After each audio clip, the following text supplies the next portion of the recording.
Hello and welcome to Health Professional Radio. I'm your host, Neal Howard. In studio is Dr. Raphael Kellman, founder of the Kellman Center for Integrative and Functional Medicine, and he's here with us in studio as a returning guest to discuss what parents should know about thyroid function in children, what women should know about low thyroid function and type 2 diabetes, and how the microbiome affects thyroid function. Welcome back to Health Professional Radio, Dr. Kellman.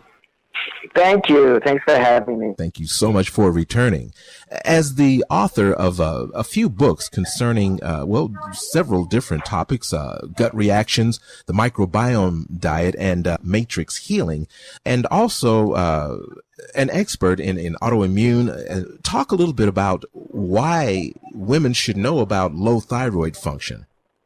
Well, absolutely. You know, there are so many endocrine disruptors in our environment. And they affect many systems, but especially the thyroid is very vulnerable to endocrine disruptors. And these endocrine disruptors can affect multiple points in what scientists call the thyroid signaling system.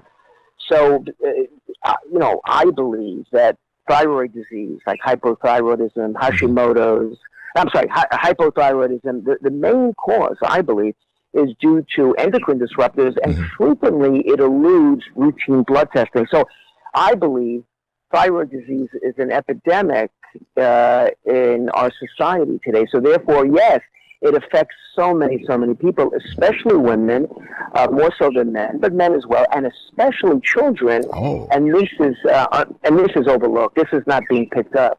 Well, what is it that parents should know about thyroid function in children, and why isn't it being picked up? Why is it being overlooked? Well, look, firstly, a low thyroid plays a very, very big role in various forms of developmental disorders, whether it's autism, ASD, PDD, so many disorders, and many unexplained delays and seemingly developmental challenges, sometimes without a clear diagnosis, in seizure disorders in children, and of course, and in adults as well. And low thyroid plays a very, very important role in speech delay as well. And the research shows that with children who are on the spectrum, if there's a speech delay, if there's hypotonia, if there's gut issues, they're much more likely to have a low thyroid, and that's with routine testing. The problem with routine testing is multifold. Number one, the reference ranges are very controversial. What is the TSH, which comes from the pituitary? What is really the value, the range? There's research that shows that the TSH may be from 0.8 to 2.5 or 3. Now, you say the TSH and not the TRH? Well, I'll tell you about the TRH test in a second, but okay. The TSH, which comes from the pituitary, the range is controversial. Plus, research shows that the TSH can vacillate in any given day by 40%. In addition to that, there's a researcher named Anderson, which he distinguished the difference between the individual reference range and the population reference range. The population reference range may be 0.8 to, let's say, 4, 4.5, or 3, or 2.8, whatever it is. But the individual reference range may be much more narrow. It may be 0.9 to 1.4, or 1.4 to 2.6. It changes. Now, here's another reason. When you're dealing with endocrine disruptors, because they can affect different points on this signaling system, meaning that it can affect the pituitary, it can affect the hypothalamus, it can affect the thyroid gland itself. It can affect the iodinases enzymes, which is involved in the conversion of T4 to T3 and T4 to reverse T3. It can affect the pathways of detoxification of the thyroid hormone in the liver. It can be very confusing because you can have contradictory results for various reasons, which is beyond this discussion. Therefore, I've been using, and then there's one other reason, by the way, the longer this problem goes on of low thyroid, the less likely you're going to see it on routine testing for different reasons.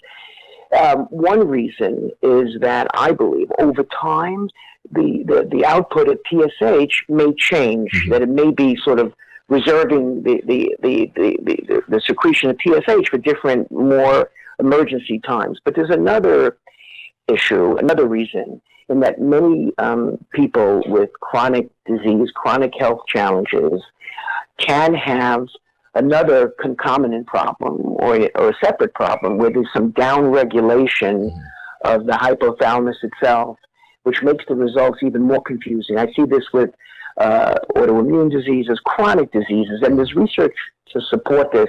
The condition, to be very brief, is NTIS, the non-thyroidal illness syndrome. Now, I am seeing this, and I see this, the clarity of this epidemic, because I have started using all the way back in 1997 this test that the medical world kind of shelved, and it's called the TRH stimulation test. There has been research in 2007 that confirmed that for many people, this test should be used once again. Basically, the test is that you inject TRH, which comes from the hypothalamus. That stimulates the pituitary. So even if the TSH seems to be normal in the blood, but there may be a lot of TSH in the pituitary, and that is a signal that it's thinking, quote unquote, that the thyroid is suboptimal. So upon injection of TRH, which stimulates the pituitary, it's going to release a lot of TSH if the thyroid is low. Usually it will do this. And then you'll see this high output, higher than you'll see in a so-called healthy person. And that will give you a better picture if this patient has an underactive thyroid that you're missing on the routine test. Now, because I'm doing this, I have the privilege, and I'm privy to seeing how extensive this epidemic is, and frequently missed. Now, endocrinologists and doctors pick up so many people because it's such an epidemic that they don't think, well, hey, this test looks great, but I see the people that fall through the cracks. And that's why I know that the epidemic is more severe than anyone has ever imagined. And because of this test, another thing that I'm seeing is that the pituitary in some people is not responding well. It's not like it's shut off, like in hyperthyroidism, which causes the pituitary to shut down. But we're seeing what we call a blunted response, which means there's something off in the axis, and that the stimulation from the hypothalamus to the pituitary is downregulated. I'm seeing this in that. When it comes to the treatment of some of these situations, when do you advocate drugs, and when do you advocate maybe supplements or a combination of the two? Yeah, look, I'll tell you something, so many people have been suffering for so many years with chronic health issues because one of the underlying variables has not been detected, and then that leads to a cascade of other problems that, the only solution for so many people, because of such disruption, is actual, bioidentical thyroid hormone. In other words, sometimes I'll use Armour or Nature Thyroid, which comes from an animal source. But, is that really natural? It depends on how you look at it. I prefer to compound pure T4 and pure T3, and I always use both T4 and T3. Now, there are some people that do benefit to some different herbs and supplements. Who you decide to treat one way or the other way is a whole other conversation. But yes, you have to be open to both possibilities.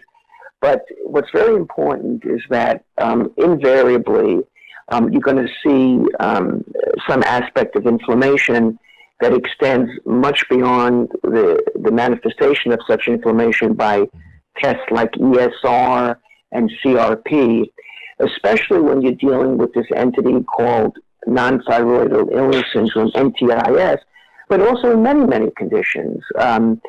The inflammatory markers are like TNF-alpha, IL-6, IL-8, not commonly done, but if you do them, you'll see chaos frequently underneath a seemingly very calm sea.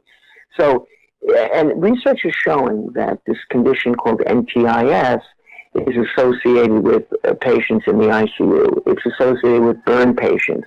It's associated with significant depression and anxiety. It's been shown to be associated with colitis.